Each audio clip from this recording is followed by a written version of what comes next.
আমাদের অনেকেরই ইচ্ছে আছে জিআরই প্রিপারেশন নেওয়ার, কিন্তু প্রপার গাইডলাইনের অভাবে সেটা হচ্ছে না। কখনো সময়ের অভাব, কখনো কাছাকাছি জিআরইর জন্য কোনো কোচিং সেন্টার না থাকার অভাবে। সেই কারণে আমরা জিআরইর উপরে অনলাইন ভিত্তিক ফুল লেন্থ কোর্স চালু করতে যাচ্ছি, যেন আপনি ঘরে বসেই জিআরই প্রিপারেশন কমপ্লিট করতে পারেন। আজ আমি এইচএস এর পক্ষ থেকে জিআরই সম্পর্কে পূর্ণাঙ্গ আলোচনা করব। দেখুন, এটা হচ্ছে অনেকটা অ্যাডমিশন টেস্টের মতো।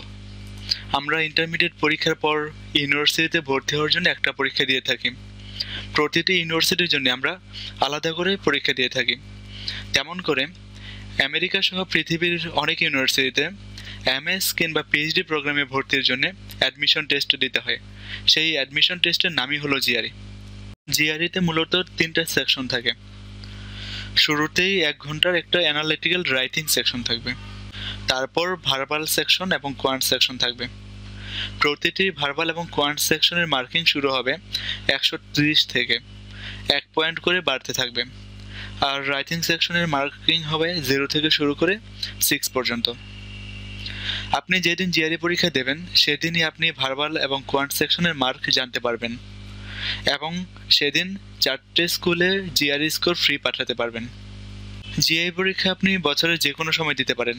প্রতি মাসে প্রায় 17 থেকে 20 দিন জিআরই পরীক্ষার জন্য সিট ফাঁকা থাকে, এবং 1 বছরে প্রায় 5 বার আপনি জিআরই পরীক্ষা দিতে পারবেন। আপনার জিআরই পরীক্ষার মেয়াদ হচ্ছে 5 বছর। চলুন আমরা জিআরই ভার্বাল এবং কোয়ান্ট সেকশন সম্পর্কে একটু জেনে নিই। জিআরই ভার্বাল সেকশনে প্রায় 20টি কোশ্চেন থাকবে। প্রতি 20টি কোশ্চেনের মধ্যে 10টি কোশ্চেন হচ্ছে ফিল ইন দ্য গ্যাপস এবং 10টি কোশ্চেন হচ্ছে রিডিং কম্প্রিহেনশন। সাধারণত যেই 10টি কোশ্চেন ভোকাবুলারির উপরে থাকে সেই 10টি question fill in the gaps আকারে আসবে, এবং রিডিং কম্প্রিহেনশন টাইপ কোশ্চেন থাকবে বাকি 10টি। এবং কোয়ান্ট সেকশনে প্রথম 1 to 8 এই 8টা কোশ্চেন হচ্ছে কোয়ান্টিটেটিভ কম্পারিজন, তারপর ডেটা ইন্টারপ্রিটেশন থাকবে 4টে, এবং long passage question, logic and reasoning মিলিয়ে আরও 8টা কোশ্চেন থাকবে। একটা জিআরই এক্সামে প্রায় 40টা ইংলিশ কোশ্চেন থাকবে এবং প্রায় 40টা ম্যাথ কোশ্চেন থাকবে। যদি আমাদের মার্কিং সিস্টেমটা শুরু হয় 260 থেকে, দ্যাট মিনস ইংলিশ 130 থেকে শুরু হচ্ছে এবং ম্যাথ 130 থেকে শুরু হচ্ছে। এবং যদি ইংলিশে 40টা কোশ্চেনের মধ্যে আমি 40টা পারি এবং ম্যাথ 40টা কোশ্চেনের মধ্যে 40টা পারি, তাহলে হচ্ছে 260 প্লাস 80 340, এই হচ্ছে আমার টোটাল মার্কিং সিস্টেম। চলুন তাহলে দেখে নেই পুরনো জিআরইর সাথে নতুন জিআরইতে কি কি পার্থক্য ছিল। পুরনো জিআরইটা ছিল ভোকাবুলারি নির্ভর, মানে কেউ যদি প্রায় 3.5 থেকে 4,000 ওয়ার্ড পড়ে ফেলে তাহলে ভার্বাল সেকশনটা খুব ভালো করতে পারবে। কিন্তু নতুন জিআরইতে শুধু ভোকাবুলারি পড়ে আপনি ভার্বাল সেকশনে ভালো করবেন এটা আশা করা উচিত হবে না, কেননা রিভাইজ জিআরইতে ভার্বাল সেকশনটা বদলে গিয়ে হয়ে গিয়েছে রিডিং কম্প্রিহেনশন।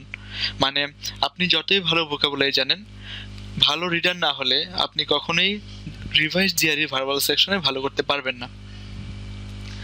পুরনো জিআরইতে কোয়ান্ট সেকশনটা ছিল লজিক অ্যান্ড ক্যালকুলেশন, কিন্তু নতুন জিআরইতে সেটা হয়ে গেছে অনেকটা রিডিং এর মতন। যেমন এখানে লং প্যাসেজ ওয়ার্ড প্রবলেম থাকবে, জিওমেট্রি থাকবে, কিন্তু সেই জিওমেট্রির কোশ্চেনগুলো হবে অনেক লম্বা।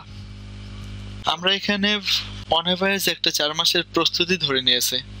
মানে যদি আপনি টার্গেট করেন যে আমি ফল 13-এ তো অ্যাপ্লাই করতে পারিনি, আমি ফল 14-এ অবশ্যই ইউএসএতে অ্যাপ্লাই করব, তাহলে আমরা ধরে নিচ্ছি আপনি এখনই জিআরই প্রিপারেশন শুরু করে দেবেন।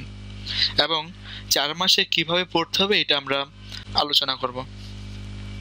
আপনাকে জিআরই প্রিপারেশন শুরু করতে হবে ভোকাবুলারি দিয়ে।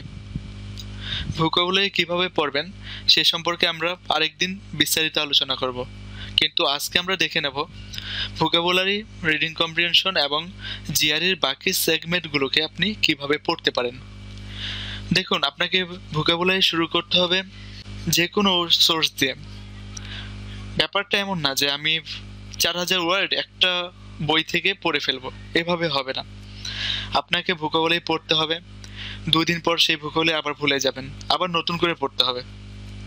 তো যেটা সবচেয়ে ওয়াইজ ডিসিশন সেটা হচ্ছে হাই ফ্রিকোয়েন্সি ওয়ার্ড আমাদেরকে কালেক্ট করতে হবে ব্যারন্স, কাপলান এবং প্রিন্সটন থেকে। ব্যারন্স 5 কি, প্রিন্সটন হিটপ্যাড অ্যান্ড কাপলান 400 ওয়ার্ডস।